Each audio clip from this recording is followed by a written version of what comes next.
EBEWAC y el Centro de Investigación Interdisciplinaria de la Facultad de Filosofía presentan Tiempo y Memoria con Cecilia Figueroa.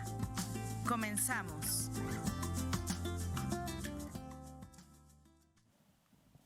Buenas tardes, bienvenidos a una emisión más de este programa. En la Facultad de Filosofía, que ustedes saben que se encuentra en un edificio virreinal majestuoso, que siempre ha tenido una vocación educativa, pues ahí se asentaban los colegios jesuitas en el siglo XVIII, el de San Ignacio de Loyola y San Francisco Javier. Bueno, pues ahí tenemos nada menos que en el maravilloso patio barroco de ese edificio histórico, una biblioteca antigua a la que denominamos Fondo del Tesoro y que, como el nombre lo indica, resguarda tesoros inimaginables. Y para hablarnos de esos tesoros nos acompaña la responsable de difusión del acervo bibliohemerográfico o de libros y periódicos, Fondo del Tesoro. Ella es la historiadora Patricia Maribel Mandujano. Hola, Pati, gracias por acompañarnos. Hola, maestra, muchas gracias por el espacio para difundir este patrimonio documental que se alberga en la Facultad de Filosofía. Gracias, Pati. Oye, pues a ver, no sé por dónde empezar, fíjate, porque tú conoces toda la prensa, bueno, ahí tenemos que decirles a los televidentes que una de las riquezas de nuestro Fondo del Tesoro que no se van a encontrar en ningún lado es que tú resguardas los periódicos, toda la colección de todos los periódicos que se han publicado en Querétaro, desde 1840 que se publicó el primero, que es La Extraordinaria de la Otra Banda, pasando por la la dictadura de Santa Anna, la República Restaurada, el Porfiriato, la Revolución, hasta la primera mitad del siglo XX, todos los periódicos que se publicaron los tienes ahí. Y tú estás haciendo, junto con el etnohistoriador del Instituto Nacional de Antropología e Historia, el maestro Ricardo Jarillo Hernández, están haciendo un libro de esa prensa. ¿Nos puedes platicar de qué es el libro? Sí, bueno, esta investigación parte de precisamente de estos tesoros que solamente se encuentran en el acervo. Son más de 80 títulos de prensa no oficial, porque aparte tenemos la colección de La Sombra de Arteaga. Tenemos desde el primer número, que fue publicado en el 1867 a 1921. Pero esa parte de la prensa no oficial, que es súper importante porque realmente somos el único acervo en el estado con esta colección tan magnífica, que de esta prensa, bueno, la investigación abarca el Porfiriato, porque es la prensa que tiene mayor continuidad. Sí, hay desde 1840, pero se descontinúa, solamente hay un número. Entonces, a partir del Porfiriato, tenemos esta continuidad, tenemos más talleres tipográficos, entonces, por eso consideramos importante este periodo, porque tenemos más objeto de estudio. La investigación se enfoca en la publicidad. Tenemos la publicidad a partir de los nuevos aparatos electrónicos. Tenemos teléfono, tenemos radio, el fonógrafo. Sí, fonógrafo. Fonógrafo, tenemos incluso almacenes de ropa importada. O sea, es así como el anuncio es vístase a la moda de París. Entonces, como que es muy peculiar toda esta publicidad. También lo rico aquí en todo el proceso del periodo que abarca la investigación, que es de 1880 a 1914, es la evolución de la publicidad. Como primero son anuncios tipográficos y para los comienzos del siglo XX ya usan la fotografía.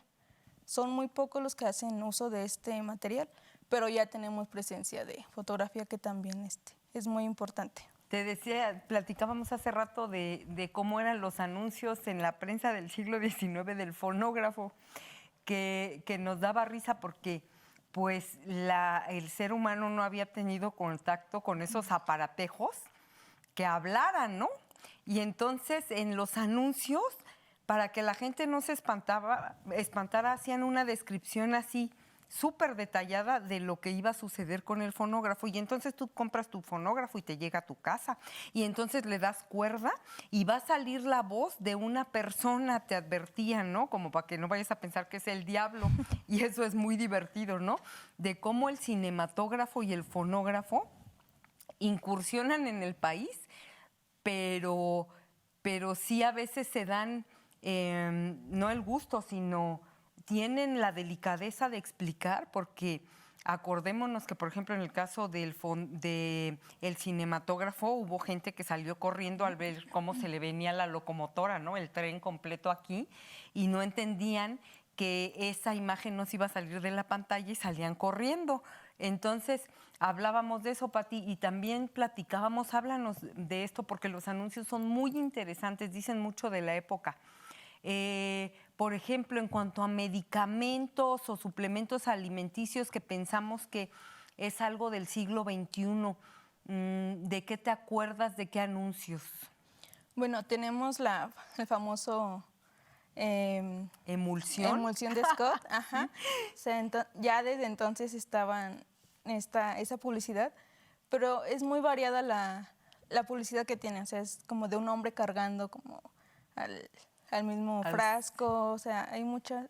¿Qué es un cetáceo? ¿Qué es delfín? ¿Qué es? No, tiburón.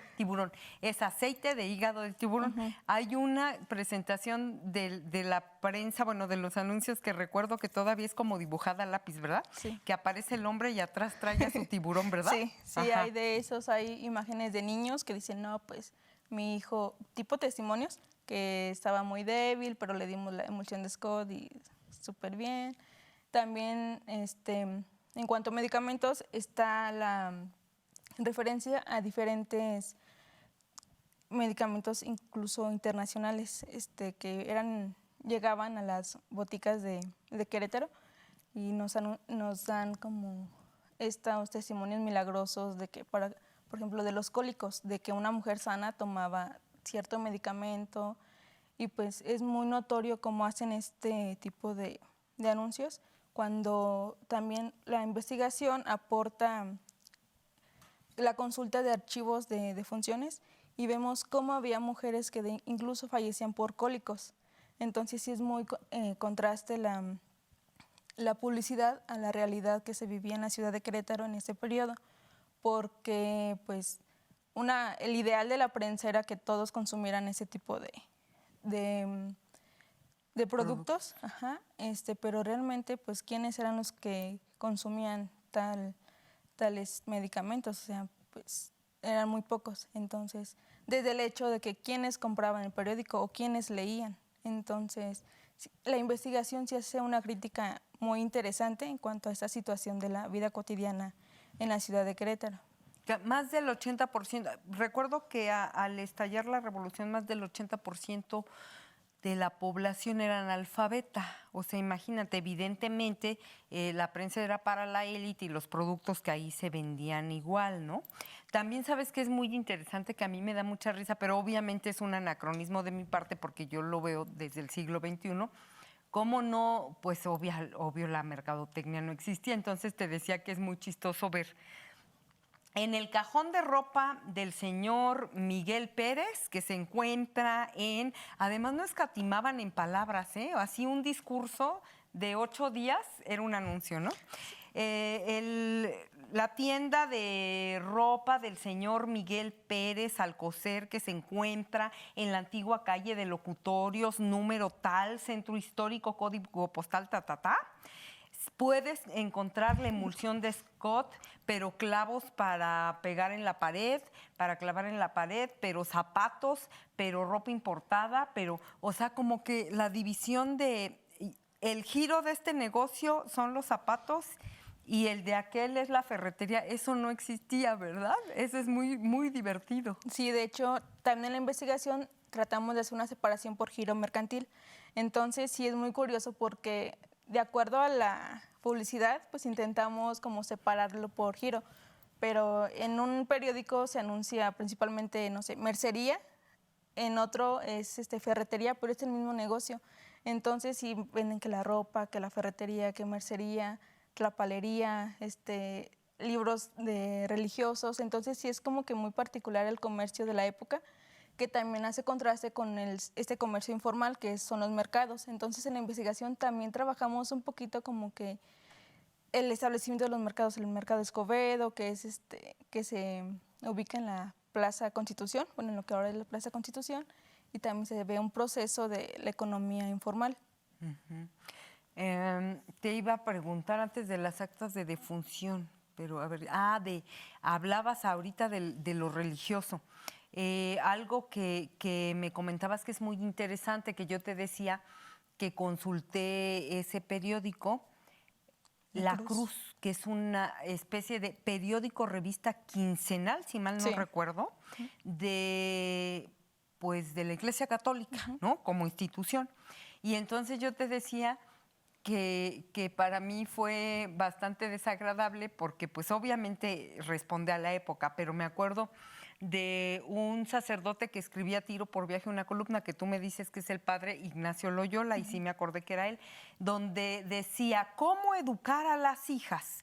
Incluso me acuerdo que hay un artículo de cómo educar a la esposa con paciencia, tolerancia, así casi que les decía a los hombres, ya ven que son bastante tontas, hay que tenerles mucha paciencia, no vayan a herir sus susceptibilidades. Y me acuerdo de uno horrible que decía, en donde criticaba muchísimo, es que las mujeres modernas ahora se creen poetas, literatas, escritoras y nada más pierden el tiempo porque además son pésimas haciendo eso, porque no tienen con qué. Y me acuerdo que ese artículo, esa columna es muy divertida. Bueno, para él, para mí, para nada, porque decía algo así de más vale saber cocinar un buen estofado que escribir una mala poesía. Y entonces tú me comentabas que sí, que habías visto otros artículos al respecto, ahorita a ver si nos compartes, pero que además él estaba como totalmente fuera de la época del clero, porque tú en el Fondo del Tesoro resguardas libros que dicen lo contrario. A ver, platícanos de eso. Sí, bueno, en el fondo tenemos publicaciones de sacerdotes franceses que llegaron a esas colecciones de los queretanos, en las que particularmente son las ponencias del sacerdote, ahorita no olvidé el nombre, pero nos dice que la mujer debe estudiar, que la mujer no debe depender del esposo, y eso fue de los primeros años del siglo XX. Entonces sí es muy chistoso o interesante cómo ya llegan estas ideas modernas a la ciudad, pero el sacerdote Ignacio Loyola hace todavía este tipo de comentarios en el periódico, porque sí critica también algunas de las películas que se presentan en el Salón Pathé a partir del cinematógrafo. Entonces, sí es muy particular cómo se hace como que este contraste de lo que nos dice, lo que nos está llegando de Europa y lo que comenta él. Es un clero queretano muy retardatario, ¿no? Porque, por ejemplo, también me acuerdo de la Revolución, retardatario, anacrónico, yo creo que al final muy frustrado porque estaban totalmente fuera de la realidad. Yo me acuerdo que mientras mujeres de Puebla, Chihuahua, Durango, de lugares donde la iglesia no tenía tanta injerencia, están encarriladas en la Revolución, pero no como soldaderas o adelitas, que tú y yo sabemos que esa fue como un estereotipo que se armó, ¿no? Sino como mujeres de armas que incluso llegaron a ser coronelas porque agarraban las armas y participaban en batalla, ¿no? No es gratuito estas fotos de Gustavo Casasola, de la colección Casasola, en donde aparecen armadas y con sus, no me acuerdo cómo se llaman, carrileras o no sé cómo, y con sombrero y trepadas a caballo. O sea, no iban nada más a darle de comer al marido, le entraban. Llegaron a tener el grado de coronelas. Me acuerdo que las historiadoras que las han estudiado dicen que fueron más de 20 las que llegaron a tener ese grado por su valentía y sus triunfos en el campo de batalla. Fíjate, eso es por un lado. Y luego en Querétaro, ¿qué pasaba? Pues este clero retardatario, a través de este periódico quincenal La Cruz, lo que hacía era invitar a las feligresas, pero a que se reunieran en una capilla o en sus cofradías o en sus congregaciones de seglares, a hacerle novenarios a la Virgen del Pueblito para que la revolución se detuviera.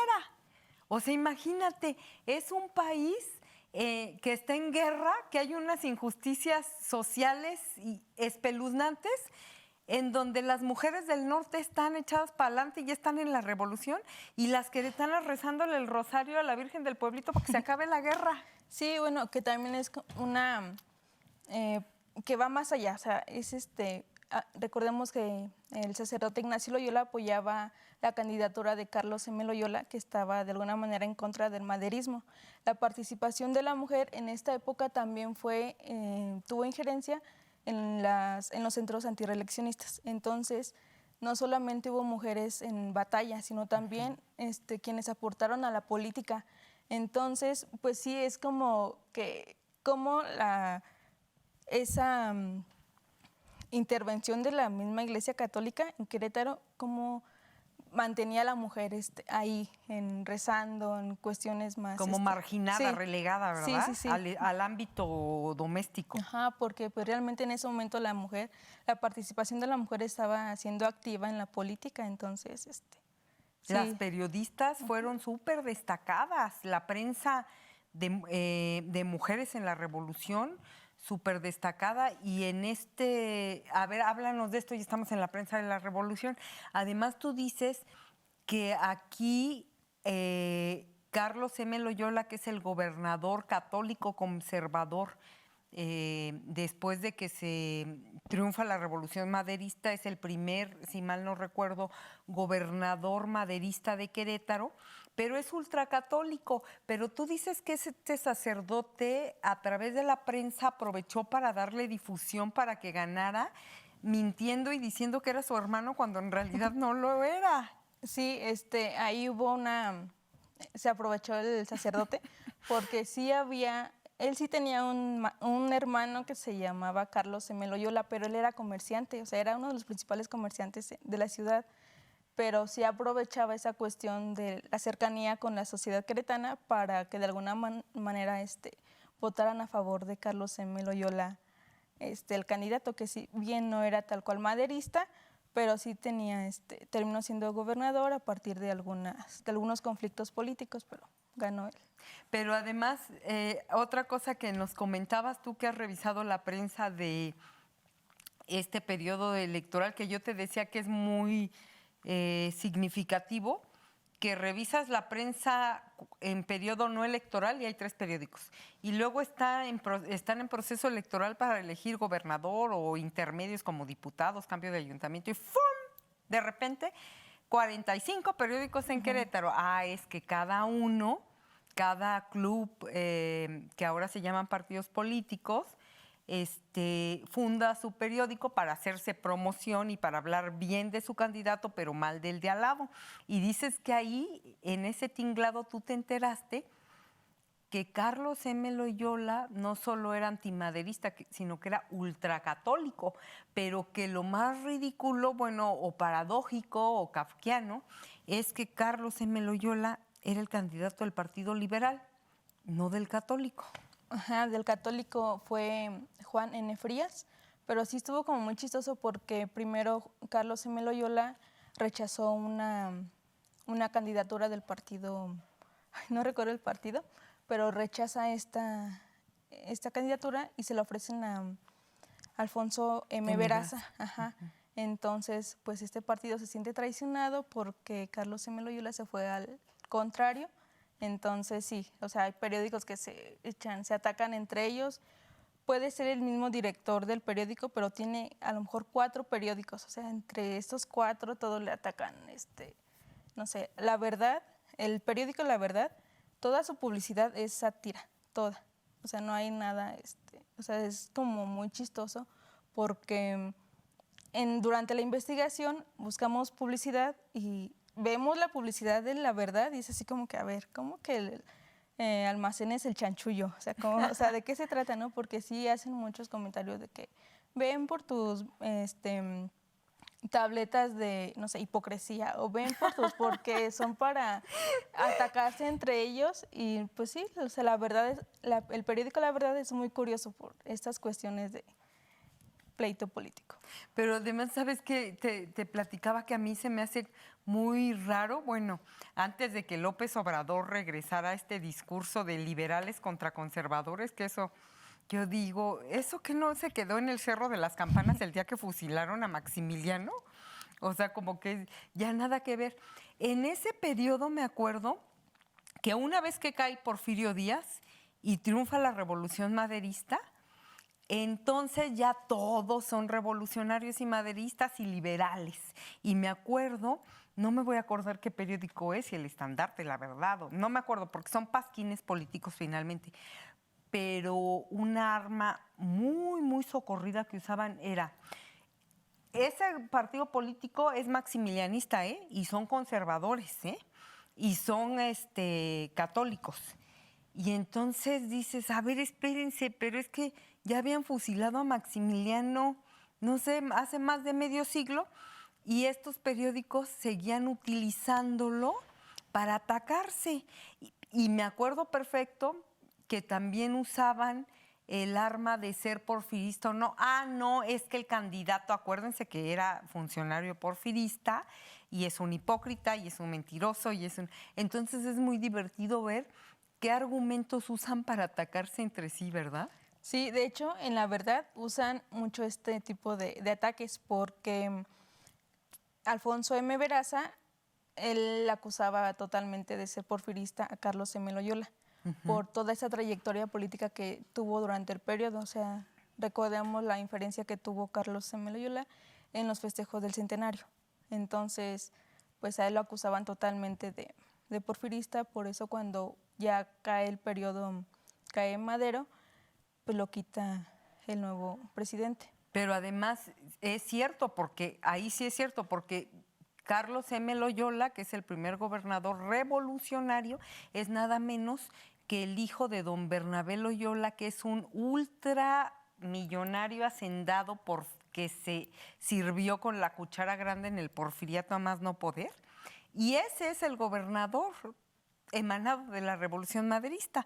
Pero además, lo más terrible, Pati, es que no sé si te acuerdes que justo cuando matan, cuando encarcelan a Madero y es lo de la decena trágica y terminan asesinándolo con el vicepresidente en funciones, Carlos M. Loyola, que es el gobernador en turno maderista, emite un comunicado en donde no solo no se pronuncia contra el golpe de Estado de Huerta, sino que lo justifica y lo reconoce, ¿no? Entonces ahí sus niveles de lealtad estaban verdaderamente en los suelos, ¿no? Era como una persona muy poco congruente y sin convicciones.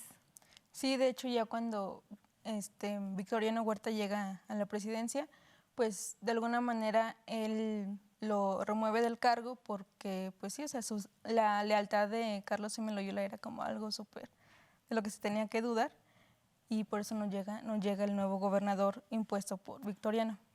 Entonces, pues, Carlos M. Loyola. Nos queda medio minuto. ¿Con qué concluirías, Pati? Pues que a todos los interesados en consultar el acervo, por pandemia todavía no tenemos acceso a consulta, pero quienes estén interesados en este maravilloso acervo documental nos pueden escribir al correo acervo.tesoro@uac.mx. De ahí les buscamos apoyarlos. Si tienen algún tema en cuanto a periódicos, ya medio tengo ubicada el contenido de estos, nos escriben, yo a lo mejor les puedo recomendar qué periódico consultar y les puedo hacer llegar fotografías para que pues, no tengamos parada la cuestión de investigación.